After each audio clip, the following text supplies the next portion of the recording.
YouTube channel. Today I am going to be sharing with you guys a lot of free game. I mean, I'm always sharing free game, but this is going to be game. So I've been getting a lot of inquiries about help with applications. I guess it's application season for a lot of people. I've helped some people get into their dream schools, and I'm working on getting some materials out to you guys. Just some application tips, some templates you can use so that we can just get you all into your dream schools. But for today, I'll be sharing 10 tips, things that I did, things that I wish I did, allowing you guys to learn from my successes and my mistakes throughout my application seasons. So the first tip was given to me by someone who interviewed me for nursing school. Before I even walked in, he said to me, please, just talk about nursing. So that's what I did. And that's what I did in my application process too. And that's how it should be. You shouldn't say, oh, I really want to be a doctor, but I guess being a lawyer will do. My second tip is to look up school requirements before you even apply. Once you even think about applying, just look it up. If I did that, well, granted, I didn't know I was going to go to nursing school, but if I did that and I knew I was going to go to nursing school, I could have avoided a lot of pain and suffering by not having to take Orgo 2 times because I failed the first time. So look up the requirements for your dream school and focus on that. My third tip is visit your school if you can. I know that it's COVID time, so you may have to get a little creative, slide in some people's DMs, go to virtual events, try to talk to faculty as well as students, try to find out what the facilities look like, try to find out what resources you have available. That's what led me to come to Penn. They had an open house, there was going to be free food and application free waivers, so I was like, what the heck, I have nothing to lose. And once I went to the orientation, I was like, wow, these students are amazing, the faculty's amazing, this school's beautiful. So I applied and now I'm here. And that leads me to my fourth tip, find waivers if you can. I was at AmeriCorps, and for some programs, they provide fee waivers to AmeriCorps as well as Peace Corps members. So don't be shy to ask, do you provide fee waivers? Some programs will provide income-based fee waivers, and some programs will provide you with fee waivers if you do things like attending an open house. So look into it because you could really easily spend thousands of dollars. My fifth tip is to submit your applications early. I didn't always do that. I say that because some schools do rolling admission, and some schools also look at applications as they come in. So let's say they start taking applications in January and the deadline's in April. The people in January are getting fresh eyes, fresh, exciting people looking at their applications. The people in April are getting tired eyes looking at their applications because those people have been looking at applications all those months. So apply as early as possible. Tip number 6 would be to raise your GPA by any means necessary. Y'all know I wasn't a straight A student. So after I graduated from Rutgers, what I ended up doing was taking classes at a community college. I know sometimes there's a stigma about that. I think there's less of a stigma now than it was 10 years ago when I started college. And I think it's because we finally accepted the fact that college is expensive. Also, keep in mind that a lot of community colleges have joint partnerships with 4-year programs. So for example, my transcript said Rowan University at Burlington County College. Rowan is an amazing school. So even when I called to ask, like, oh, did you receive my transcripts? Like, they'll say, oh yeah, we got your transcript from Rowan, So don't feel insecure about taking courses at community college. And if you're questioned about it, just be honest. 4-year institutions are expensive, okay? So I took them at a community college.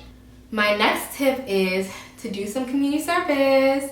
I was a AmeriCorps member a year before I applied for grad school, so I had over 2,000 hours of community service on my application, which made me look really good. So definitely do community service, and it makes you feel good about yourself, and it's a great networking opportunity. I would highly advise, when doing community service, go to places where you know you're going to meet people in your field. So if you want to be a doctor, PA, a nurse, anything like that, Volunteer in the hospital, network. If you want to be a lawyer, go where lawyers go, okay? And I say that because some of the people that wrote me recommendations were people that I met when I was in AmeriCorps. They were people I worked with as AmeriCorps, and also that provided me with shadowing opportunities too. So even though you're doing work for free, allow that to work for you. My 8th tip is to check to see if your school requires standardized tests like MCAT, GREs, and you want to study as much as possible. That's something else I didn't do. So I took my GREs when I applied for grad school the first time, and I didn't score too well. And when I applied to Penn, I believe my GRE scores were like 4 years old. Also, keep that in mind because after 5 years, many standardized tests expire. So your school might not take them after 5 years. In fact, I think they end up disappearing into an abyss of scores. But Penn didn't have a required score that they wanted you to get. They just advised that you get the 50th percentile in all subjects. I got that in reading and writing. In math, I got the 19th percentile, which I'm not proud of.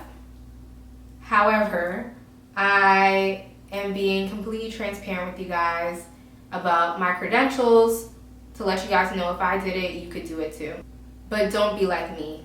Study. Get Magoosh or whatever you need and study for that exam, okay? And score well. It could set you apart from applicants like me who didn't study the math portion as much as they should have.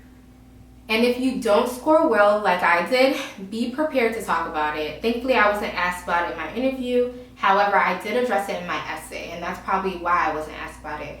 The way that I explained it, I said something along the lines of, I didn't score in the 50th percentile for the math portion of the GREs. However, since taking my GRE, I have taken biostatistics and gotten an A, and I have also worked as a research assistant where I analyzed data. That way they knew that I had the relevant math experience to do well in the program. My 9th tip is keep in mind who you know. Make sure you have great recommendations. And then when it comes to recommendations, let's say they require 3 recommendations. There will be 4 slots. Just cover your butt and have an extra recommendation. Also, in reference to recommendations, check to see what types are required. Some schools will say things like one has to be from a former employer, one has to be academic. One of the schools I applied to required all 3 recommendations to come from someone who had a doctorate degree. And that wasn't my favorite requirement because I am first generation American. I'm a first generation college student. I'm building a legacy from scratch. I don't know a lot of people with doctorate degrees. I honestly find that requirement to be classes, but classism and racism and all the isms in higher education is a conversation that we'll have another time. My 10th tip is to have an amazing essay. I had a really great essay, and I think that helped me get into the schools that I got into. And to be honest, I used the same essay for my master's program, for my doctoral program as well. I just edited it and made it relevant. So that one essay may be your essay for a lot of things. I also use it for scholarships too. So that essay can be reusable. You just have to edit it. If you do it correctly, you can use it again. And my bonus tip is to proofread,